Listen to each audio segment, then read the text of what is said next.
विजयगढ़ और जयगढ़ राज्य में कई तरह की समानताएं थीं। दोनों ही बेहद संपन्न, मजबूत और धार्मिक राज्य थे। दोनों राज्य के रस्म और रिवाज ही नहीं बल्कि बोली भी एक सी ही थी। यहाँ तक कि विजयगढ़ और जयगढ़ राज्यों की लड़कियों की शादी भी एक दूसरे राज्य में होती थी। अंतर की बात करें तो यही था कि जयगढ़ की कविताएं विजयगढ़ वालों को पसंद नहीं आती थीं और विजयगढ़ वालों का शास्त्र जयगढ़ वालों के लिए धर्म के समान था। दोनों राज्य के लोग के बीच की लड़ाई झगड़ा हमेशा ही रहता था। इन राज्यों में से किसी में भी तरक्की से जुड़ा कोई कार्य होता तो दूसरा राज्य वाला यह समझता था कि उससे उनका नुकसान होगा। ऐसा नहीं है कि इनकी तरक्की के कार्यों से सिर्फ कम पढ़े लिखे लोगों को ही परेशानी होती थी, बल्कि बुद्धिमान लोग भी सिर्फ आपसी ईर्ष्या की वजह से उसे खराब ही कहते थे। विजयगढ़ की एक छोटी सी बात भी जयगढ़ वालों के लिए बहुत बड़ी होती थी। उनके मन में होता था कि इसका बदला हम विजयगढ़ वालों से लेंगे। ठीक ऐसा ही जयगढ़ वालों के साथ भी था। दोनों राज्य इसी कोशिश में रहते थे, कुछ ऐसा करें कि सामने वाले का अस्तित्व ही खत्म हो जाए। नियम और व्यवस्था से जुड़ी चीजें तो जैसे आग की तरह फैलती थीं। अखबार हो या लोगों का मन, हर जगह यही आवाज आती कि विजयगढ़ वालों की शिक्षा और अन्य नियम कानून जयगढ़ राज्य के लिए खराब हैं, उन्हें इनका मुंहतोड़ जवाब देना होगा। उधर विजयगढ़ वाले सोचते कि जयगढ़ वाले ने उनके लिए नए कानून के बारे में अखबार में कुछ छपने नहीं दिया है। वो सबका मुंह बंद करना चाहते हैं। वो यहाँ के सारे मामलों को दबाना चाहते हैं। वो हथियार तैयार करके हमें ख़त्म करना चाहते हैं। ऐसे में हमारा भी फर्ज है कि हम उन्हें बताएं कि भगवान जिनके साथ होता है उनका कोई कुछ बिगाड़ नहीं सकता है। जयगढ़ में कई सारे हुनरमंद लोग थे। इन्हीं में से एक नाम था सीरी बाई का। उनकी खूबसूरती के चर्चे चारों तरफ थे।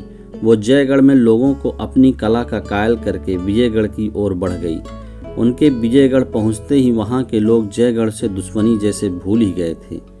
विजयगढ़ के थिएटर, नृत्यशाला और बाजार जैसे खाली हो चुके थे। सीरी बाई की कला के लोग इतने दीवाने हो गए कि हर कोई उनके ही ठिकाने की ओर दौड़ते थे।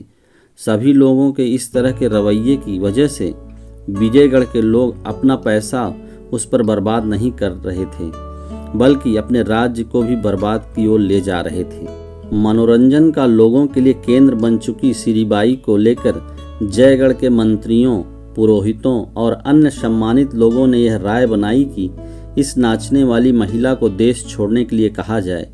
विचार करने के बाद सीरी बाई के नाम यह शाही फरमान पहुंचा, जिसमें लिखा था कि आपके यहाँ के लोगों को अप्रिय घटनाएं होने की आशंका है। ऐसे में शाही फरमान है कि आप इस देश को छोड़कर चली जाएं। वैसे यह आदेश अंतर्राष्ट्रीय संबंधों के एकदम खिलाफ था। इसी वजह से सीरी बाई के साथ भी उनके देश जयगढ़ ने भी इस पर आपत्ति जताई। इस फरमान की वजह से जयगढ़ में खामोशी छा गई थी। हर कोई गुस्से में था। कुछ चाहते थे कि विजयगढ़ से बातचीत करके सुलह कर ली जाए, कुछ की मांग युद्ध थी। फरमान आए हुए लगभग एक दिन हो चुका था। लोगों की तरफ से आवाज आने लगी, युद्ध युद्ध। यह सब सुनने के बाद युद्ध मंत्री सैयद अर्शकरी ने कहा कि अब तो लोगों ने भी बता दिया कि वो क्या चाहते हैं, अब लड़ाई का ऐलान करने में देर कैसी। इस पर एक सेठ ने कहा कि क्या सारे लोग लड़ने के लिए तैयार होंगे? युद्ध मंत्री ने कहा कि शायद बहुत ज़्यादा तैयार।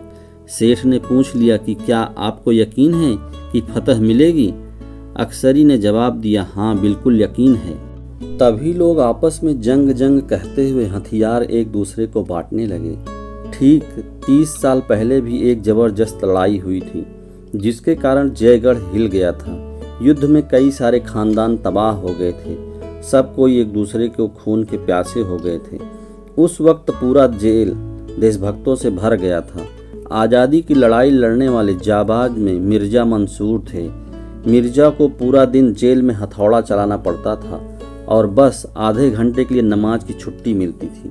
उसे हमेशा ही अपने बेटे मंसूर की याद आती थी। इस याद में उसका मन करता कि डुबकी मारकर भाग जाऊं और अपने बेटे से मिल आऊं। एक दिन यह इच्छा इतनी प्रबल हुई कि वो सही में गंगा में कूद गया। रात भर वो गंगा में गोते लगाता रहा। किसी तरह सुबह वह किनारे तो पहुंचा, लेकिन उसके शरीर में बिल्कुल जान नहीं बची थी। सांसें चल रही थीं, लेकिन हालत अधमरी जैसी थी। किसी तरह हिम्मत करके वो आगे बढ़ा और अपने बेटे अक्सरी से मिलने के लिए पहुंच गया। फिर 3 दिन बाद मंसूर अपने बेटे अक्सरी को अपने गोद में लिए हुए विजयगढ़ पहुंच गया। अपने हुलिया और पहचान बदलकर मंसूर ने मिर्जा जलाल नाम रख लिया। शरीर इतना हट्टा कट्टा था कि उसे सिपाही बना लिया गया और होते होते वो पहाड़ी किले का सूबेदार बन गया। भले ही वो जयगढ़ को पीछे छोड़ आया, लेकिन देशभक्ति उसके दिल में कूट कूट कर भरी हुई थी।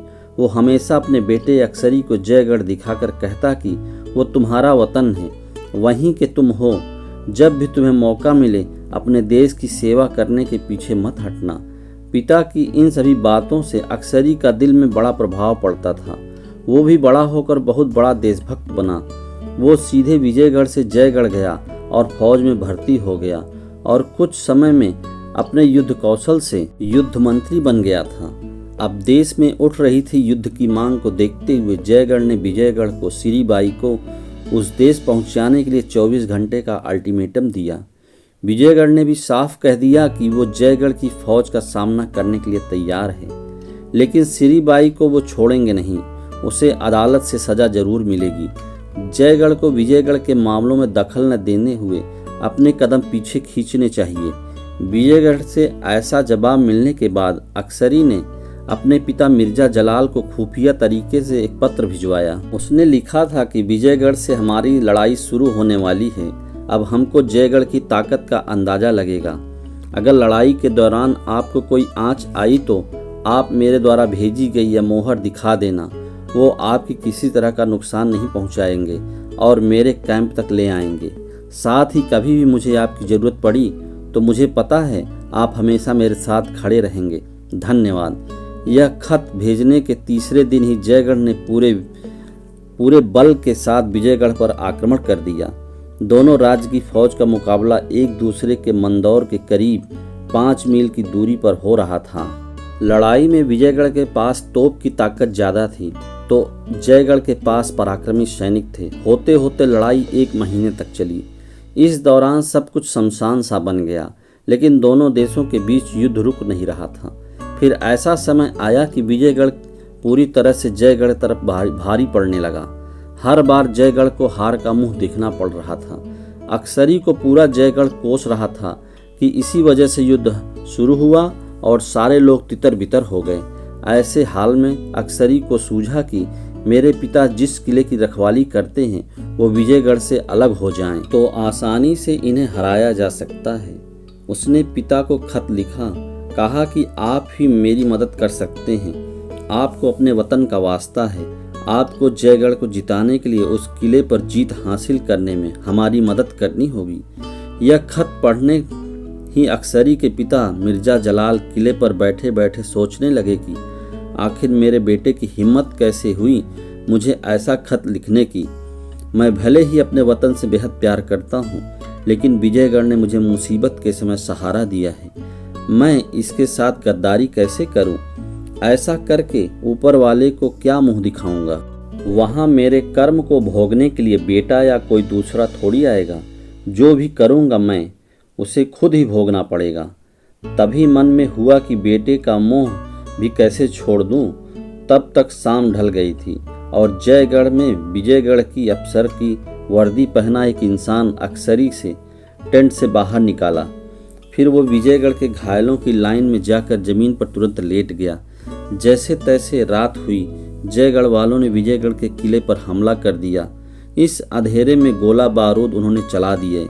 आराम से सब कुछ करते तो कम से कम ज़्यादा लोगों की जान भी नहीं जाती और विजयगढ़ वालों को कुछ पता भी नहीं चलता।